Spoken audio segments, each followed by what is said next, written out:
For today's video, subukan naman po natin ang tinolang kabibe. Ito po ay natikman ko pa at sinerve po sa akin. Nasarapan naman po ako at lasa talaga siyang manok. First po, yan po ang ating kabibe.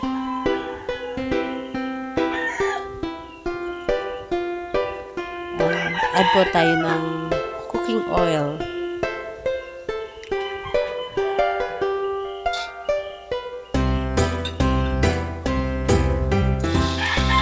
Luya,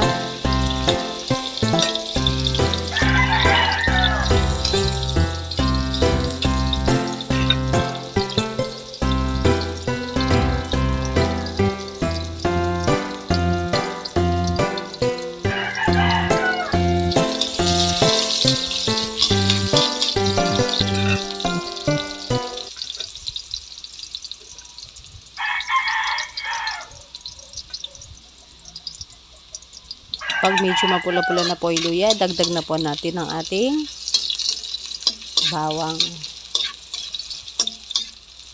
Halo-halo na konti.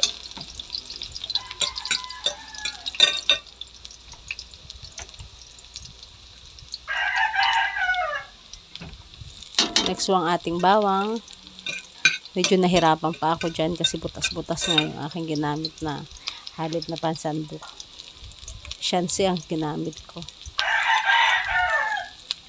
Kasi mas komportable akong gamitin siya. Kaya yan laging ginagamit ko pag ako ay nagluluto. Nagigisa.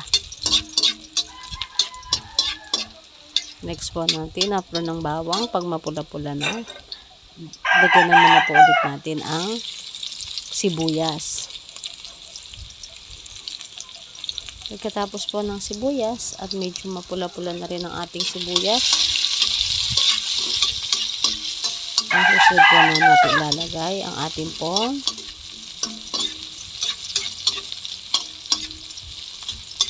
kabibe. Wait lang po siya para mapula-pula ng konti.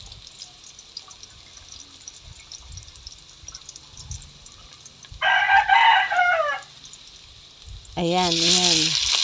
Yan na po yung kabibe natin. Yan po ay galing sa ilog. Talagang sinigurado ko talaga doon sa pinagbilhan ko na galing siya sa ilog. Malinis naman po siya at siya po ay talagang nilinis na ko ng todo bago siya niluto. Tinanggalan ng sabaw. Tapos siya lang po talaga yung kinuha ko.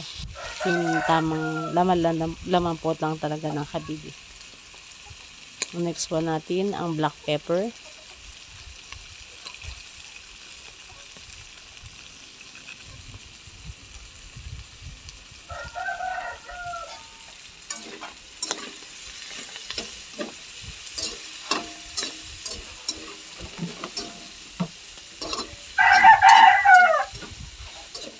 Talagang nagke-crave po ako. Sabi ko, ano pa kaya yung alternative na mas palit sa manok? Ayan. Yun ang yung kabibe. Tinolang kabibe. Spoon natin ng papaya. Medyo nabubulol-bulol pa ako.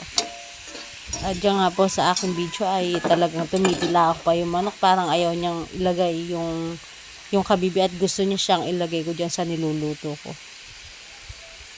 Kaso, ano yun, manok ng kapitbahay. Bad yun. Kaya, never natin gagawin yun.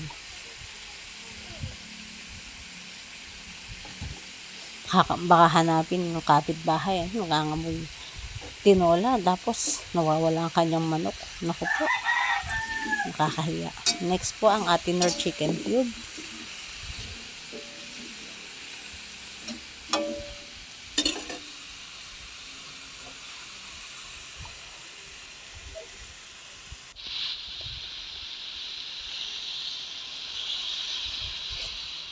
Tsaka 2 cups of water. Optional po kung gusto nyo lagyan ng asin. Depende po sa inyong panlasa. Kaya din po, bahala po kayo kung gusto nyo lagyan ng betsin. Ang hirap po kasi kung maglagay ng betsin. Then, pwede nyo pong lagyan ng sili.